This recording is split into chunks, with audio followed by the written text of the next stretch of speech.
राम राम। जय श्री राम। तो हम लोग लास्ट टाइम 14 चैप्टर तक रुके थे, जहाँ पे हनुमान जी अ, अशोका अशोका का जो बगीचा है, अशोका वाटिका, वहाँ पे वो वहाँ तक वो आए थे। और वहाँ पे जब वो यहाँ वहाँ एक पेड़ से दूसरे पेड़ कूद रहे थे, तो वहाँ का जो सुंदरता है उसका भी वर्णन वाल्मीकि जी ने किया हुआ है।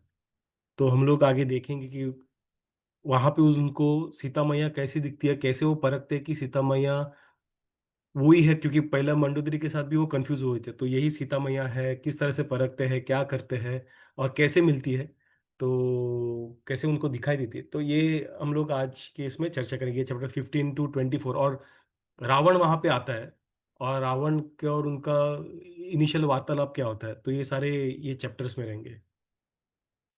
आज सारे नहीं हो पाएंगे। ये approximate nine nine chapters, 9-10 chapters, तो हम लोग आज आधा करेंगे, नेक्स्ट टाइम आधा कंटिन्यू करेंगे।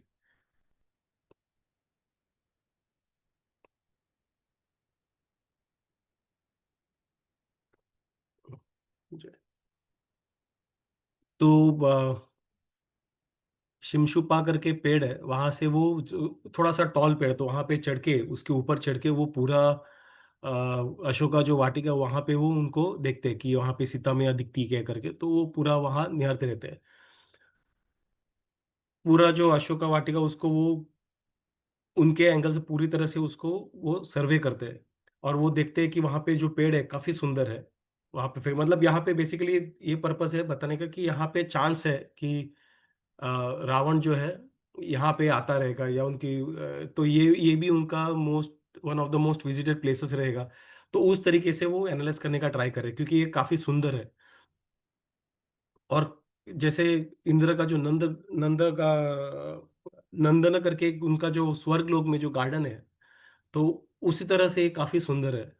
और यहाँ पे जो पंछियां है, जो पक्षी है, उनके सुंदर आवाज से ये और सुंदर लग रहा है। और ये कभी रात के समय में हनुमान जी उसको एनालाइज कर रहे थे, तो तभी भी पंछियों की आवाज से काफी सुंदर लग रहा था। यूजुअली कैसे अर्ली मॉर्निंग सब रहता है, लेकिन रात के टाइम पे भी वो वहाँ पे जो पंछियों के और पक्षियों की आवाज से, प्राणियों की आवाज से काफी सुंदर लग रहा था, मोहित लग रहा था, मोहित तो लग रहा था।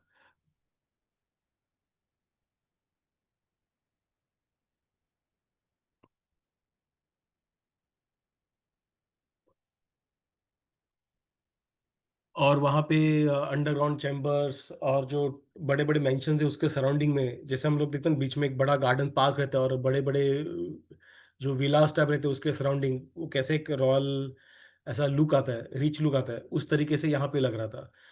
और जो उसके लिलीज थे, फ्लावर्स थे, वो ऐसे सोने की तरह वो चमक रहे थे, वैसे सुंदर लग रहे थे सोने की तरह। तो इस तरीके से काफी सुंदर था वो गार्डन।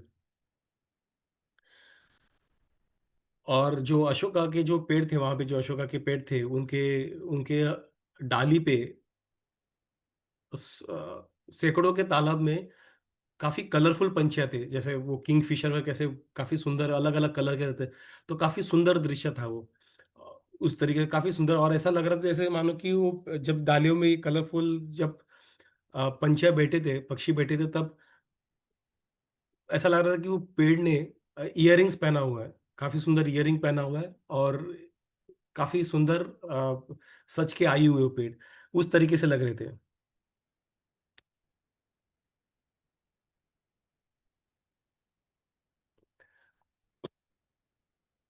उसमें से जो कुछ अशोका के जो पेड़ थे वो सोने की तरह चमक रहे थे, कुछ ऐसे लग रहे थे जैसे आग आग पे हो, इस तरह से लाल और ब्राइट थे। तो और थोड़े काजल जैसे लग रहे थे। तो उस तरीके से काफी सुंदर लग रहे, और अशोका अलग अलग तरीके से अलग अलग मूड क्रिएट कर रहे थे। और इन सब के बीच में उन्होंने एक देखा कि वहां पे एक ऑल्टर, भगवान का जो टेम्पल है, उस तरीके का एक स्ट्रक्चर वहां पे बना हुआ है, और काफी सुगंधित था वो। उसको उसको उसका वर्णन करना, उसका सुंदरता का वर्णन करना काफी मुश्किल हो रहा था हनुमान जी को, सोचना कि इतना सुंदर था वो। और उसमें 1000 पिलर थे वो बीच में, 1000 पिलर थे। तो ऐसे खम जो थे, ऐसा लग रहा था, मतलब ये पूरा स्ट्रक्चर ऐसा लग रहा था कि कोई एक पहाड़ी है बीच में। और जो मेन ऑल्टर था बीच में, वो ऐसा पूरा पॉलिश सोने का था। तो उस तरीके से वो उसकी वजह से वो काफी चमक रहा था, वो सोने की वजह से वो काफी काफी चमक रहा था। और वो इतना विशाल था कि ऐसा लग रहा था कि शायद वो आसमान को भी उसको स्क्रैच कर सके, तो उतना टच कर सके, स्क्रैच कर सके, इस तरीके से वो काफी विशाल था, काफी सुंदर था।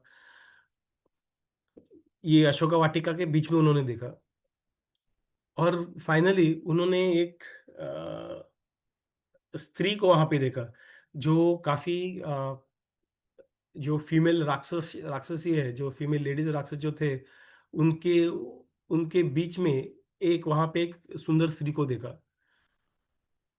और वो कैसे लग रही थी, उसका जो कपड़ा था मल हो गया था, उसको मल लगा था काफी टाइम से, वहां पे तो मल लग गया था। और काफी डिजेक्टेड लग रही थी वो, फास्टिंग करके वो काफी पतली हो चुकी थी।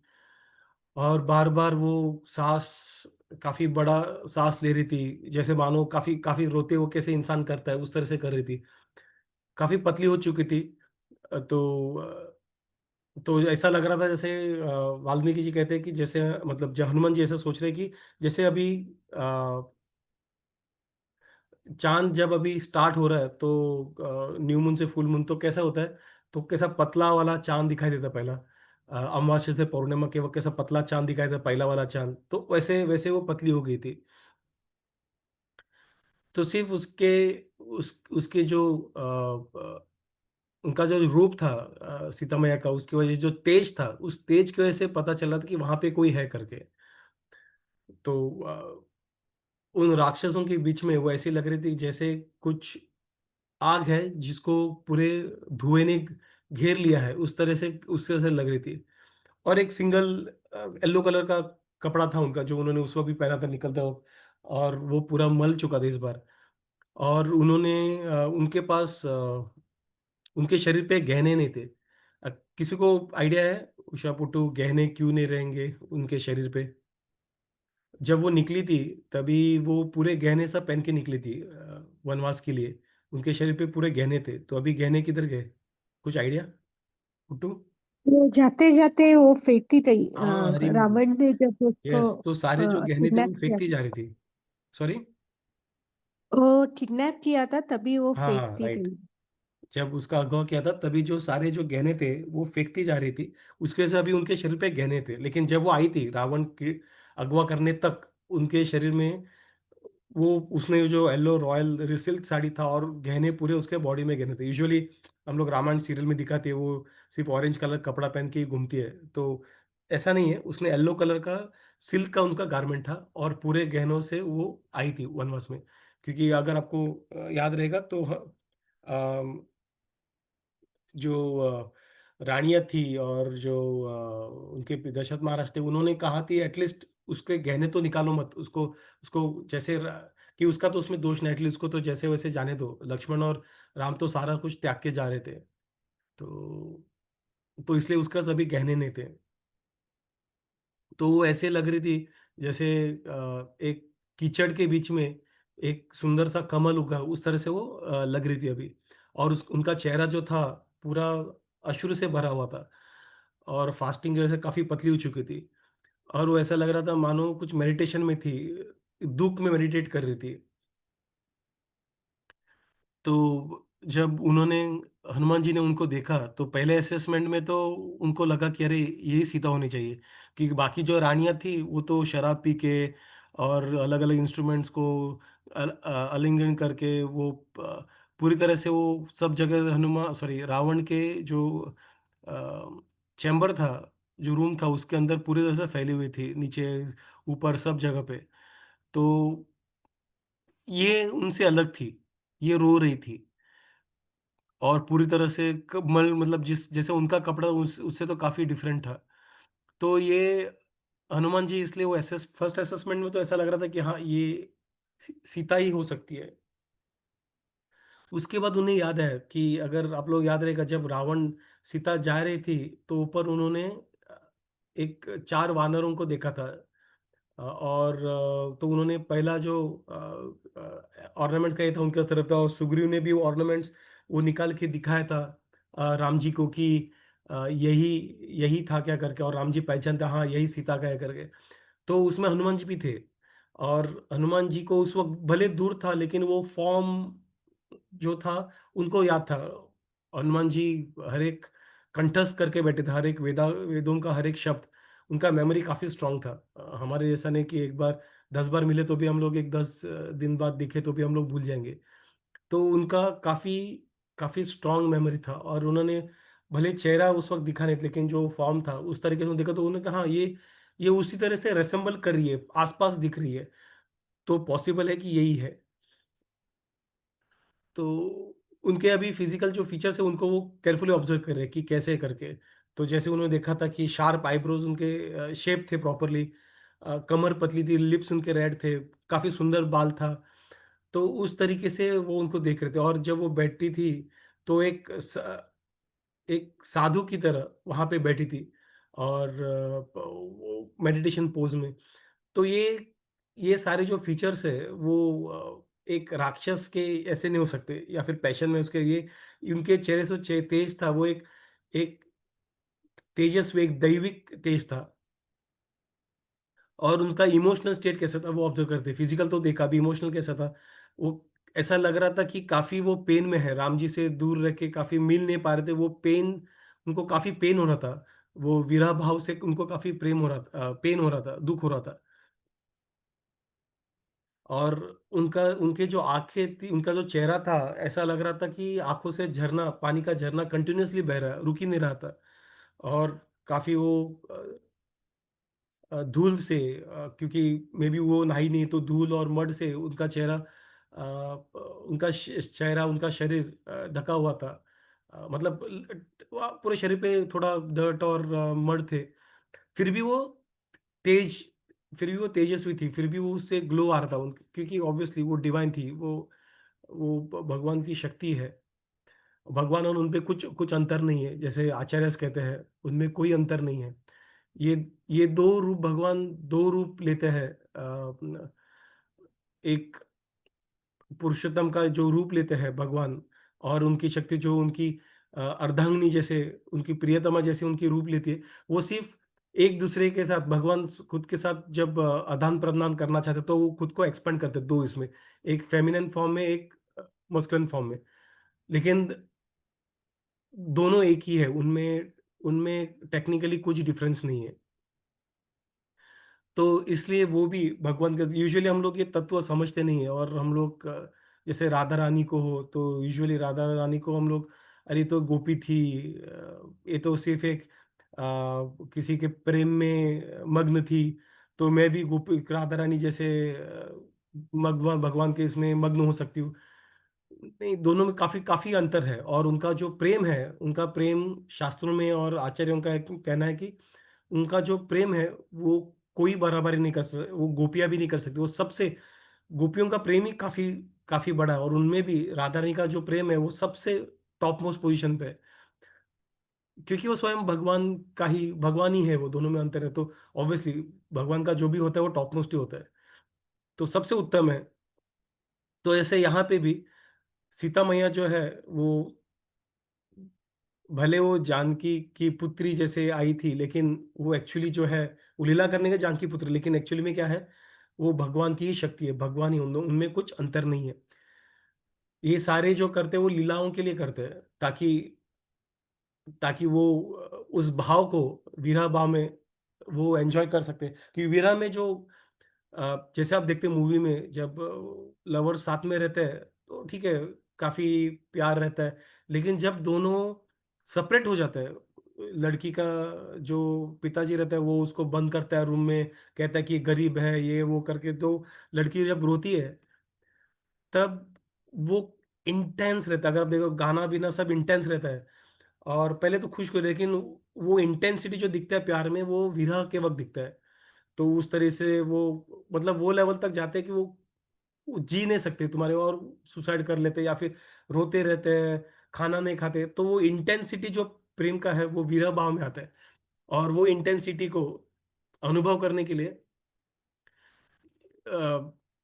रामलीला में, कृष्ण लीला में, अगर आप देखेंगे उनमें विरह हो जाता है, वो सेपरेट आउट हो जाता है, और सेपरेट आउट में वो जो सोचते हैं उनके बारे में, वो काफ़ी इंटेंस है और भले हमें दिखता है दुःख है करके, ऑब्वियसली दुःख तो है, लेकिन उस दुःख में वो उन्हें उन्हें इंटरनली आनंद आनंद का भाव आता है, जैसे क्योंकि हम वो उस व्यक्ति के बारे में सोचते हैं जो जिन्हें वो काफ़ी प्रेम करते हैं, तो उस व्यक्ति में सोचते हैं तो उससे जो ब्लिस उनको मिलता है, जो आनंद उनको मिलता है, वो टॉप मोस्ट रहता है।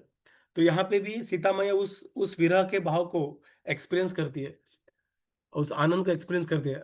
चेहरे पे दुःख रहता है सर, लेकिन अंदर ही उन्हें पता नहीं वो काफ़ी दुःख रहता है, लेकिन अंदर ही वो जो ब्लिस रहता है, वो उसको एक्सपीरियंस करते हैं। तो उस तरीके से उनका इमोशनल स्टेट था। तो हनुमान जी इस तरीके से उस काफ़ी केयरफुली उसको ये करना चाहते हैं। जैसे कोई शास्त्र को वापस कोई शास्त्र का जो कोई नॉलेज है, तो उसको समझने की ये शास्त्र से ही आया हुआ है, तो क्या करते हैं लोग री-स्टडी करते हैं पूरे शास्त्र को। तो उसी तरीके से हनुमान जी उनको बार-बार री-स्टडी कर रहे हैं। अभी ऑर्नामेंट्स के बारे में देख रहे हैं, तो ऑर्नामेंट्स उन्होंने उन्होंने याद किया कि कैसे कैसे उनके थोड़े थोड़े ऑर्नामेंट्स थे, अभी पूरी तरह से थोड़े ऑर्नामेंट्स फिर भी उनके बॉडी पे थे, तो उनको वो केयरफुली ऑब्जर्व करते हैं। तो राम जी ने उनको काफ़ी पहले बताया था कि वो जो ऑर्नामेंट्स था काफ़ी जो उसका क्राफ्टिंग होता ऑर्नामेंट्स का जो एम्ब्रॉयडरी काफ़ी सुंदर था। मतलब एक प्लेन गोल्ड ऐसा ये नहीं था, कड़ा नहीं था। बैंगल्स पे भी काफ़ी जो एम्ब्रॉयडरी था, आजकल के इस पे भी ज्वेलर्स में भी दिखता नहीं, उस तरह से काफ़ी केयरफुली उनको एम्ब्रॉयडरी किया था। और श्वादम स्त्रस करके है जो जो मतलब गुत्ते के शेप की तरह, कैनन के शेप तरह ऑर्नामेंट्स थे कुछ उनके उनके अंग पे अभी भी, और कोरल जेम से थे। तो ये वो सोचते हैं कि अरे ये जो है, जो अभी भी उनके शरीर पे जो है वो राम जी ने डिस्क्राइब किया उस तरीके से है, और उन्होंने पहले जो फेंका था अभी तो उनके बॉडी पे नहीं है। तो लेकिन अभी भी थोड़ा जो है वो वैसे ही है, जो मतलब वो मैच हो रहा है, जो उनके पास था सेट हनुमान जी के पास, और ये जो उनके शरीर पे है वो सेट जो है वो जिस तरह से हनुमान राम जी ने डिस्क्राइब किया उस तरीके से है। तो बॉडी देखा, उनका इमोशनल स्टेट देखा, उनका ऑर्नामेंट्स देखा, क्लोथ भी देख रहे हैं कि वो जैसे शाइनी गारमेंट था, तो उस तरीके से है, उन्होंने वो भी पहना है। तो ये सारे रीज़निंग के बाद वो फाइनल कंक्लूजन में आते हैं कि ये जो स्त्री है, जो गोल्डन कॉम्प्लेक्शन की है, जो तेजस्वी है, वो पक्का जो है वो राम जी की पत्नी ही है। और यही वो स्त्री है जो राम जी का मन जो है कभी छोड़ती नहीं, मतलब राम जी हमेशा उनके बारे में सोचते रहते हैं। और यही वो वजह है जो राम जी का दर्द जो है, राम जी का जो पैशन है सीता को देखना, वो यही वो स्त्री है। और वो कहते हैं कि हनुमान जी सोचते हैं कि उसका मन जो है राम जी पे लगा हुआ है, फिक्स हुआ है, अटल है, और राम जी का मन इन पे अटल है, और ये दोनों अभी भी सर्वाइव कर रहे हैं एक दूसरे से अलग होने के बावजूद भी, एक दूसरे के दूर होने से दूर होने के बावजूद भी वो अभी भी जीवित है इतने अटैचमेंट के बाद। तो ये जो है वो सीता ही हो सकती है। वो ये देख के राम जी के बारे में एडमिरेशन, वो स्तुति करने लगे, हनुमान जी कहने लगे कि राम जी सच में एक बहुत ही डिफिकल्ट टास्क कर रहे हैं कि सीता मैया को जो इतनी सुंदर है और जो इतनी तेजस्वी है, ऐसे सीता मैया के बगैर एक पल भी जी पा रहे हैं, मतलब राम जी सच में बहुत ही बड़ा बड़ा कार्य कर रहे हैं। नहीं तो सीता मैया के बगैर जीना मुश्किल ही नहीं, मुश्किल है, काफी नामुमकिन है। तो ये सारे कंक्लूजन, ये सब सारे नोट डाल के हनुमान जी काफी खुश हो जाते हैं, और काफी हृदय में काफी खुश होते हैं कि हाँ यही सीता है करके। लेकिन ये जो खुशी है ज्यादा समय तक रुकती नहीं, क्योंकि उसी वक्त वो उनके आंखों में जो आंसू दिखते हैं, वो देख के उनके आंखों में आंसू आ जाते हैं। तो जिस तरह से वो रो रही है, उनका सिचुएशन जो है, अगर हम किसी व्यक्ति से प्यार करते हैं और वो व्यक्ति को अगर हम ऐसे सिचुएशन देखे जहाँ पे रो रहे हैं, दुर्दशा हो चुकी है, तो हमारे आंखों में भी आंसू आ जाएंगे। तो ऐसे हनुमान जी के आंखों में आंसू, क्योंकि उनके जो राम जी है, उनके जो स्वामी हैं, जिनके लिए वो जान प्राण सब राम जी उनकी, और उनका प्राण जो है वो ऐसे सिचुएशन में देख के हनुमान जी को काफी दुख होता है। अगर हम लोग किसी व्यक्ति को प्यार करते हैं और उस वो व्यक्ति दूसरे किसी व्यक्ति को ऐसे प्यार करता है, तो हमें शायद जेलसी होता है। हम बोलते हैं कि अरे, जेलसी से हम बोलते हैं कि यार छोड़ दे यार, मैं मुझे वो प्यार मुझे मिल जाएगा अगर वो व्यक्ति नहीं रहेगा तो। लेकिन यहाँ पे भक्ति में जो सेवा भाव रहता है वो अलग रहता है।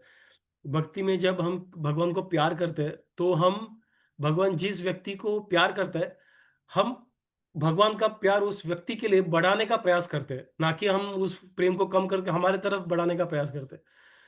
तो ये भक्ति होता है। हम मटेरियल वर्ल्ड में, भौतिक संसार में उल्टा करते हैं, हम वो प्यार को कम करके हमारी तरफ लेने का प्रयास करते हैं। लेकिन सच्चा प्यार जो होता है, जो भक्ति में ही पाया जाता है, अ, तो उस प्यार में हम अनअलॉयड डिवोशन कहते हैं। उस प्यार में हम भगवान को जिस व्यक्ति के, उस व्यक्ति को जिस दूसरे व्यक्ति पे प्यार रहेगा, उस प्रेम को बढ़ाने का प्रयास करें, ताकि हम उस व्यक्ति को जिसको प्यार करें वो और भी आनंद में, और भी आनंद महसूस कर सके। तो हनुमान जी भी उसी तरह, उनका उनका जो प्रेम है राम जी के लिए काफी स्ट्रांग है, और क्योंकि राम जी का प्रेम इनमें है, तो इसलिए वो उनको दुख हो रहा है कि अरे, राम जी जिस व्यक्ति को प्रेम करते हैं इतना, वो व्यक्ति ऐसे सिचुएशन में है, इसलिए उनके आंखों में आंसू आ जाते हैं। तो हनुमान जी ऐसे देखते देखते वो सोचते हैं कि जो काल है, जो समय है, कितना पावरफुल है। जो सीता मैया जो है, जिनको लक्ष्मण जी उनको उनकी पूजा करते हैं, और जो राम जी जिन्हें प्यार करते हैं, वो मतलब जो भगवान उन जिनको जो उन्हें प्यार करते हैं, उनकी ऐसी सिचुएशन है। तो मतलब अगर सीता मैया ऐसा ऐसा उनका हालत हो सकता है, तो कोई और व्यक्ति इस सृष्टि में समय का समय समय का जो फोर्स है, जो पावर है, उसके पार नहीं जा सकता। तो उस तरीके से वो काल का, और जैसे आचार्य कहते हैं कि जो एथिस्ट होते हैं, जो नास्तिक होते हैं, वो भले भगवान में विश्वास नहीं करते, लेकिन उनको भी भगवान का दर्शन होता है। जो अंत में जो डिस्ट्रक्शन रूपी जो ये रहता है, समय रहता है, जो अंत रूपी समय रहता है, उस काल को जब वो देखते हैं, तब उसमें वो भगवान दिखते हैं। मतलब उनमें वो दिखाई देता है भगवान। उनकी मतलब अब चतुर्भुज, चतुर्भुज या उनके जो सुंदर रूप में उनके सामने नहीं आते, लेकिन काल के रूप में उनके सामने आके उनका प्राण हरण लेते हैं। तो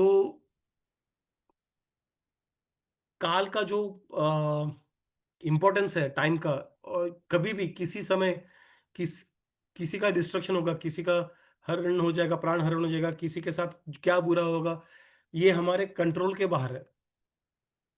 और मतलब अब तक तो मैंने कहीं पढ़ा नहीं कि कोई जैसे टाइम ट्रेवल दिखाते हैं, वैसे टाइम ट्रेवल शास्त्रों में किसी कोई कर पाया है। तो भगवान के लिए पॉसिबल है सब कुछ, लेकिन उन्होंने भी वो एग्जिबिट नहीं किया हुआ है। उन्होंने उन्होंने तो वही पावर्स एग्जिबिट की है अ, जो बाकी यहाँ पे साधु कर सकते हो, उसके बाहर उन्होंने दिखाए नहीं।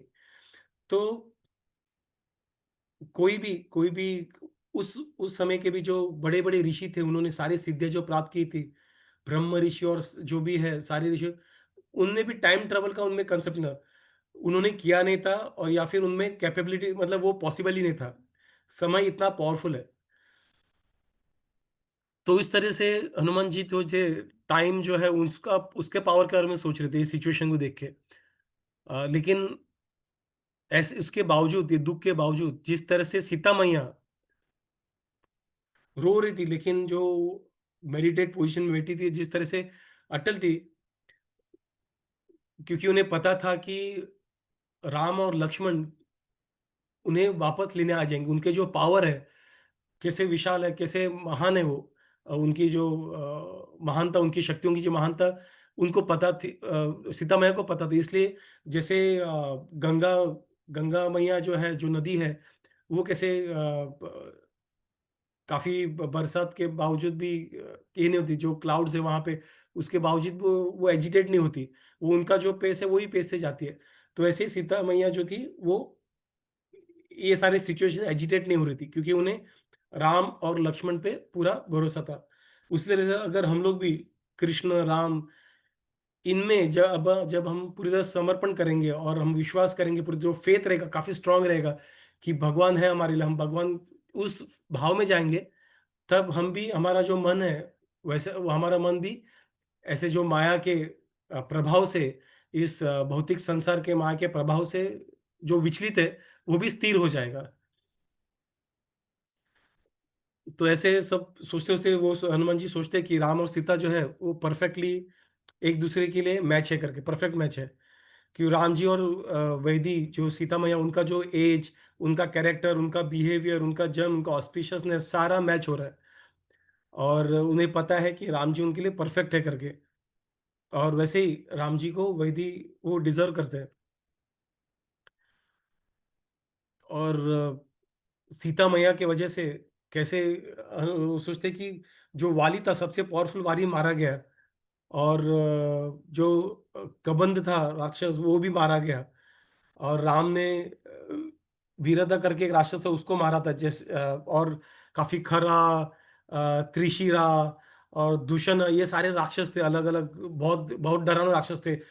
एक अगर याद रहेगा, जिसके पेट के अंदर ही आंख और मुंह था, और हाथ एकदम लंबे थे, मीलों लंबे थे, और ऐसे हाथ को, लंबे हाथ को ऐसे गोल घुमा के ऐसे ज्वाइन करके वो सारे जानवरों को इकट्ठा करके मुंह में डाल देता था।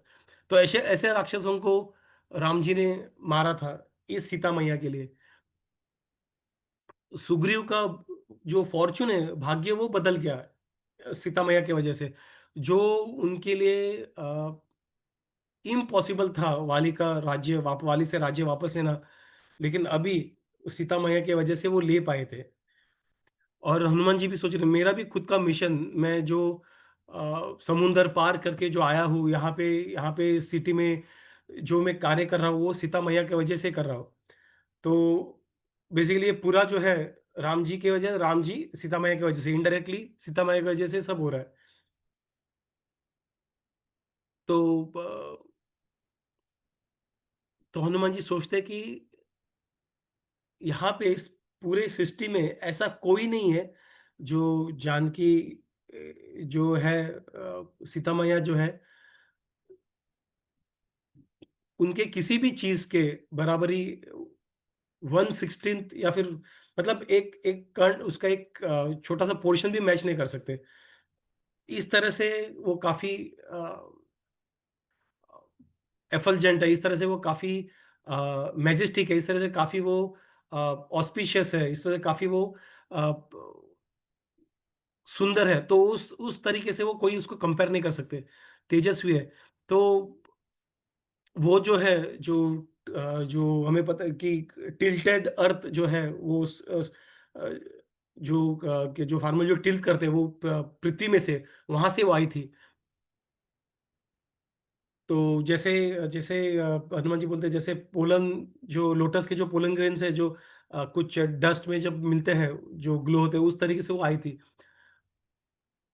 और उनका जो चेस्टिटी, उनका जो भगवान राम जी के लिए, उनके पति के लिए जो अटैचमेंट, समर्पण है, वो अनबैच्ड है। लेकिन अनफॉर्चुनेटली अभी वो इन राक्षसों के बीच, इन स्त्रियों के, राक्षस स्त्रियों, उनके बीच में वो फंसी हुई है।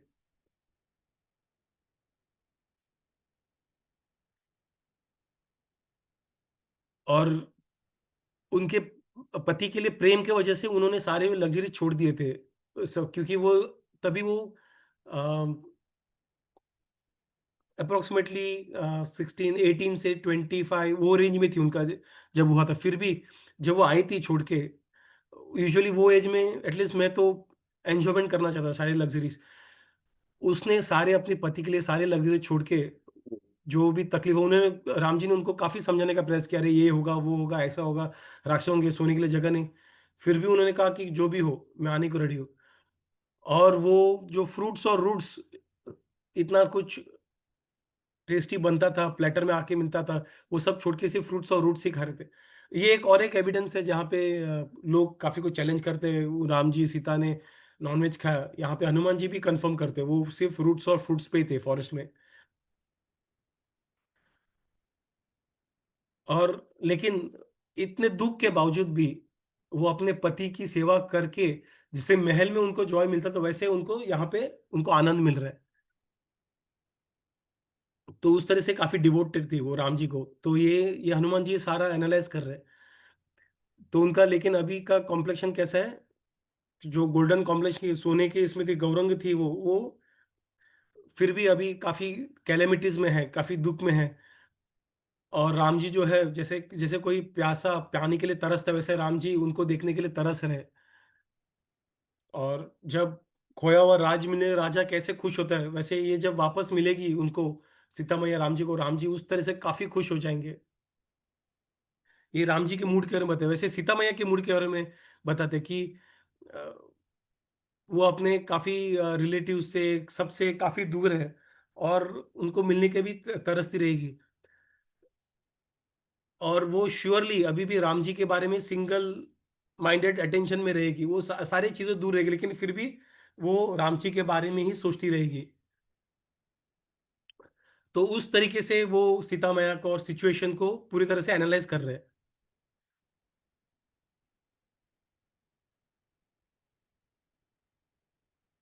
और ये इतना सुंदरता के बावजूद भी अभी उनका जो उनके जो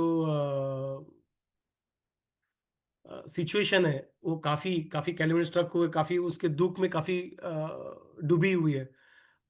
और उनका जो, लेकिन इसके बावजूद उनका जो सुंदरता है, वो उनके दुख को मतलब उनके सॉरी उनके आसपास की जो सुंदरता है उनके दुख को और भी वो प्रोवोक करे। जैसे राम जी का वक्त हुआ था, जहां पे भी जाते थे राम जी, वहां पे कुछ सुंदर दृश्य होता था, वो और सीता माई के लिए रोते थे। वो सुंदर दृश्य उनको सीता माई की याद दिलाती थी। तो वैसे ही यहाँ पे जो अशोका वाटिका जो था वो इतना सुंदर था, इसलिए वो वर्णन, और एक रीजन था जहाँ पे वर्णन उनका किया था, काफी सुंदर था। और ये सुंदर देख के उनको राम जी की और याद आ रही थी, और उसकी वजह से और रोते जा रही थी, उनके आंखों से पानी का जो झरना था रुक नहीं रहा था। तो ये सारे एनालिसिस के बाद राम जी ने कंफर्म किया खुद को कि हाँ, ये सीता मैया ही है। अभी उसको सेकंड डाउट कुछ नहीं है। तो यहाँ पे हम लोग पॉज लेंगे, और हम लोग अगली बार देखेंगे कि कैसे वहाँ पे और उनके आसपास क्या था, किस तरह से वो सिचुएशन था। वो उस तरह से उसको एनालाइज करता है, रावण जो आता है क्या वार्तालाप होता है, वो सारी चीज़ों को वो डिस्कस करेंगे, हम लोग उस चर्चा करेंगे उसके बारे में। ठीक है। कुछ क्वेश्चंस, कुछ डाउट्स रिकॉर्डिंग क्लोज करने से, स्टॉप करने से पहले? हरे कृष्ण कृष्ण कृष्ण हरे हरे, हरे